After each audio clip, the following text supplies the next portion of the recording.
बच्चों, कैसे हो आप सब लोग। स्वागत है आपका दिव्या मैम की साइंस क्लास में। 15 तक के प्रश्नों के उत्तर कर लिए थे हमने। आज 16 से लेकर 20 तक के प्रश्नों के उत्तर लेकर हाजिर हूँ बच्चों। तो देखिए प्रश्न 16, ऑक्सीजन के योग या ह्रास के आधार पर निम्न पदों की व्याख्या कीजिए। बच्चों, हमें दो पद दे रखे हैं। इन दो पदों में उपचयन और अपचयन हमें ये बताना है कि ऑक्सीजन जुड़ती है या ऑक्सीजन हटती है तो क्या होता है। तो बच्चों, पहला है उपचयन। उपचयन के बारे में देखिए बच्चों, इसकी परिभाषा है कि अभिक्रिया के समय किसी पदार्थ में ऑक्सीजन की वृद्धि को उपचयन कहते हैं।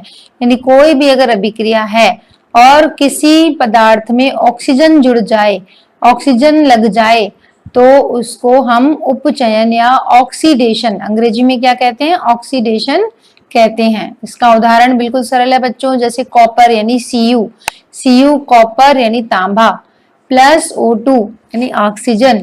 अगर तांबे को ऑक्सीजन की उपस्थिति में जलाएं, ऑक्सीजन से अभिक्रिया कराएं, तो तांबे से तापन यानी गर्म करें तो CuO बनता है, कॉपर ऑक्साइड बनता है।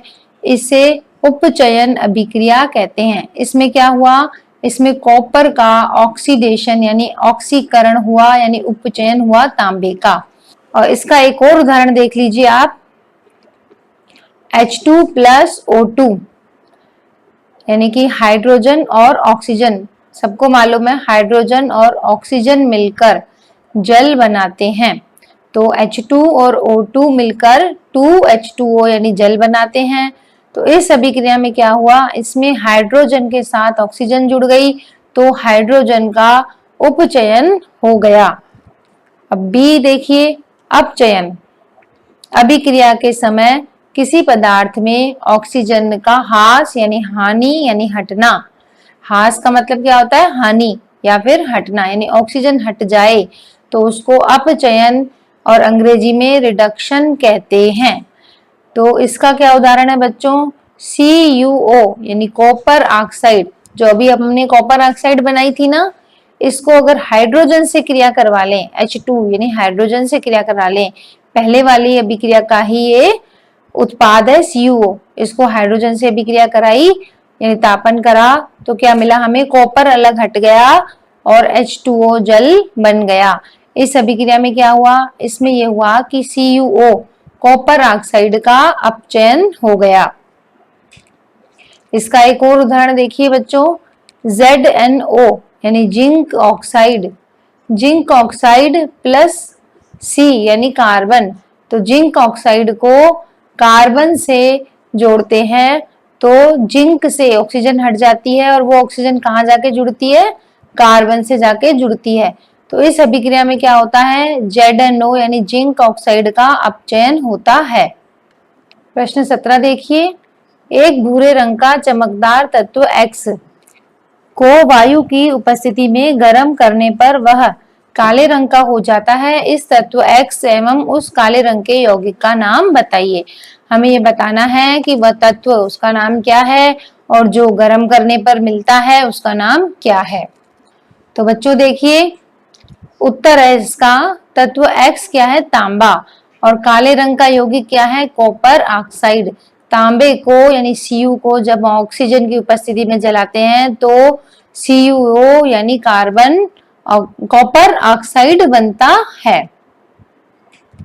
अब है प्रश्न 18, लोहे की वस्तुओं को हम पेंट क्यों करते हैं। इसका उत्तर है बच्चों, लंबे समय तक आर्द्र वायु में रहने पर लोहे पर भूरे रंग की एक परत चढ़ जाती है और जंग के कारण लोहे से बनी वस्तुओं की बहुत क्षति होती है। बच्चों क्या होता है, आपने देखा होगा लोहे की वस्तुएं जब हम बाहर ऐसे ही रख देते हैं खुले में, उन पर बारिश का पानी पड़ता है, धूप पड़ती है तो वो क्या हो जाती है, गलने लगता है लोहा। तो जब लोहा गलने लगता है तो यानी कहते हैं उस पर जंग लग रही है।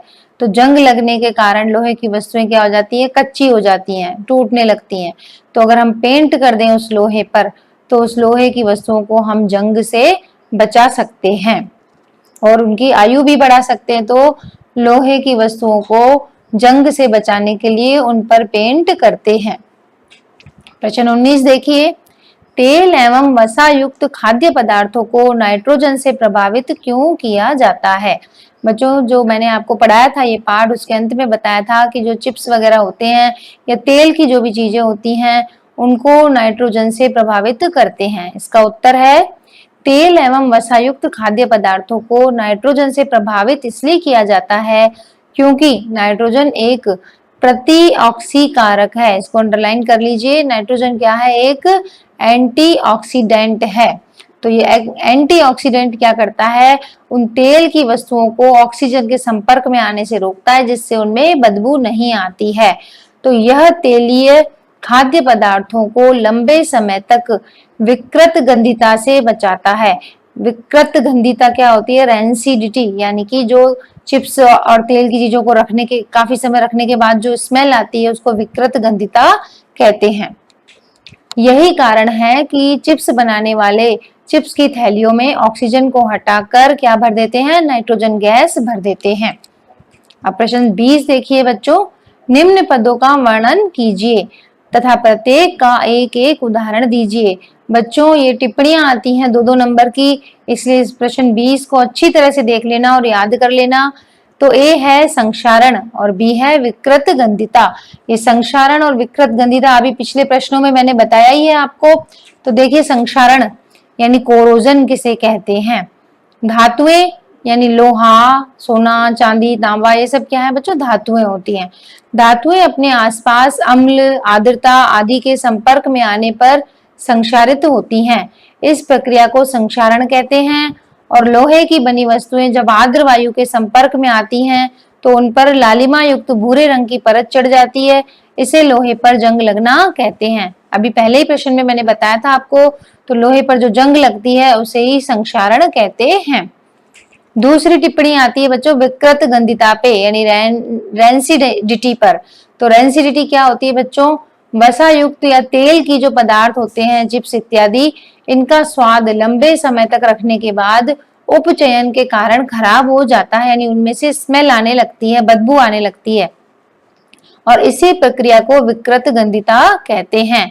तो चिप्स की थैलियों में इस विकृत गंधिता से बचने के लिए नाइट्रोजन गैस भरी जाती है, ऑक्सीजन को हटा दिया जाता है ताकि चिप्स का उपचयन न हो सके।